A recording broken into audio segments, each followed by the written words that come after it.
1,00,00,000 சேமிக்கணும் அப்படிங்கிறது பல பேரோட கனவு அப்படின்னு தான் சொல்லணும். ஆனா, அந்த கனவ ஒரு சிலரால மட்டும் தான் அடைய முடியுது. இப்போ அந்த கனவ எல்லாரும் எப்படி அடையறது? 1,00,00,000 பணத்த எப்படி சேமிக்கிறது? அப்படிங்கிற வழிய பார்க்கலாம். மத்திய அரசு பிபிஎஃப் அப்படிங்கிற பப்ளிக் ப்ராவிடென்ட் ஃபண்ட் அப்படிங்கிற திட்டம் ஒண்ண செயல்படுத்திட்டு வருது. இந்த திட்டத்துல நீங்க முதலீடு செஞ்சா, உங்களுக்கு வருஷத்துக்கு 7.10% வட்டி குடுக்கப்படுது. குறைஞ்சபட்சமா ரூ. 500 இருந்து அதிகபட்சமா 1.5 லட்சம் ரூபாய் வரைக்கும் முதலீடு செஞ்சுக்கலாம்.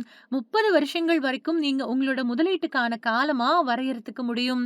இந்த திட்டத்துல முதலீடு செய்யறது 100% எந்த ஒரு பாதிப்பையும் மக்களுக்கு ஏற்படுத்தாது. அது மட்டும் இல்லாம இந்த திட்டத்துல முதலீடு செய்யக்கூடிய பணத்துக்கும், அது மூலமா கிடைக்கக்கூடிய வட்டிக்கும் எந்த ஒரு வரியும் அரசு விதிக்க மாட்டாங்க. இப்போ இந்த திட்டத்தின் மூலமா நமக்கு எப்படி ரூ. 1,00,00,000 சேமிக்க முடியும் அப்படிங்கறத பார்க்கலாம்.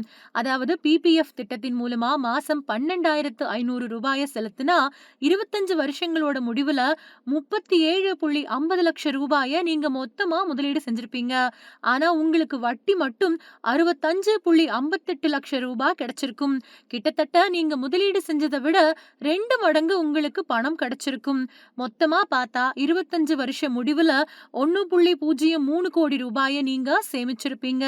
இப்போ 25 லட்சம் ரூபாய்க்கு உங்களால எந்த பொருளை வாங்க முடியுமோ அதே அளவுக்கான பொருளை 1,00,00,000 ரூபாயை வச்சு 25 வருஷங்களுக்கு பின்னாடி வாங்கிக்க முடியும்.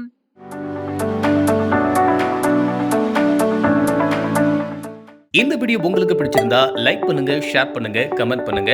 மறக்காம பெல் பட்டனை கிளிக் பண்ணிட்டு சப்ஸ்கிரைப் பண்ணிடுங்க.